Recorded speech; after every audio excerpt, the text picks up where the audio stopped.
महाराष्ट्र, मान्य पक्षप्रमुख एकनाथराव शिंदे साहेब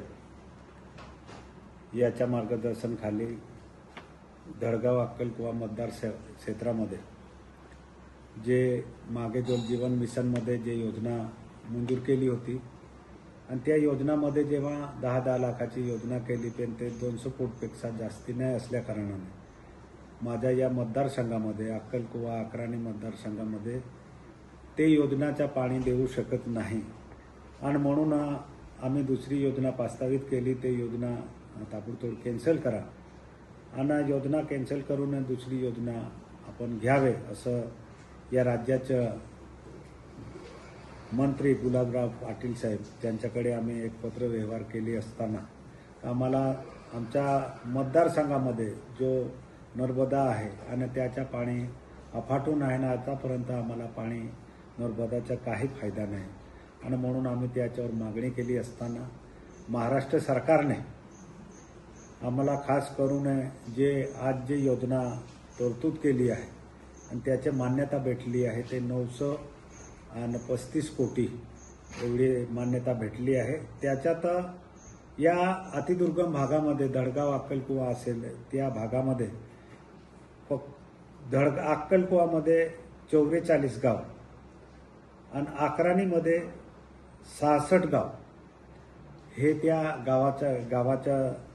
त्या योजनामध्ये येणार आहे आणि त्यांच्या जर एकूण जर पाडा जर बघितलं दोघं तालुक्यांचा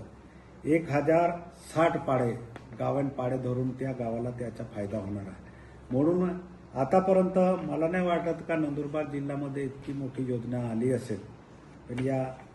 महाराष्ट्र सरकारने महायुतीच्या सरकारमध्ये आम्ही मागणी केली असताना त्याचा पाठपुरावा केला असताना आज मला बोलताना आनंद वाटतो का आमच्या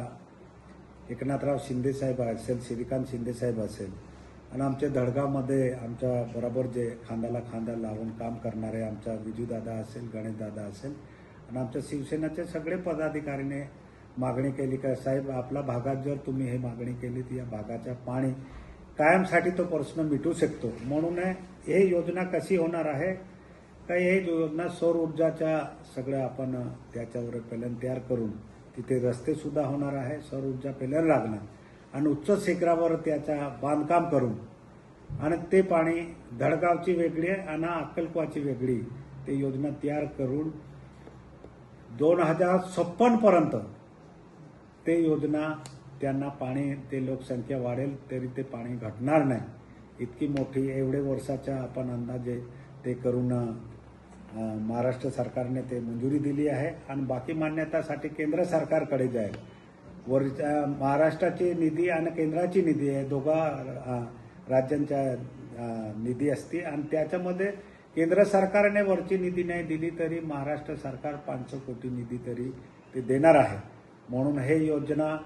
आज आपल्या या धडगाव अक्कलकुवामध्ये आम्हाला हे अभिमान आहे की आम्ही या लोकांचा पाण्याचा प्रश्न हा कायमसाठी सुटणार आहे आणि म्हणून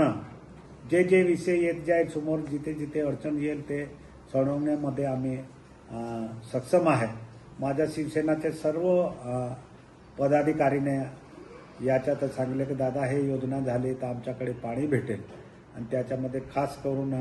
महाराष्ट्र सरकारचं मी अभिनंदन करेल आणि त्याच्यामध्ये खास करून आमचा मुख्य नेता एकनाथराव शिंदे साहेब श्रीकांत शिंदे आणि ज्या योजनामध्ये खऱ्या अर्थाने आम्ही जेव्हा बोललो नंतर त्याला मान्यता भेटून देणारे आमचे गुलाबराव पाटील साहेब त्यांचंसुद्धा मी अभिनंदन करेल की माझ्या जिल्ह्यामध्ये माझ्या मतदारसंघामध्ये इतकी मोठी योजना ही चांगली योजना आहे आणि याच्याने आमच्या अतिदुर्गम भागामधले जो पाण्याचे प्रश्न आहे जरी एवढे वर्ष लेट का नाही असेल पण तरी या लोकांना आम्ही पाणी देऊ शकू तर टेम जरी लागेल पण इतकी मोठी चांगली योजना करून दिली आहे। म्हणून मी पुन्हा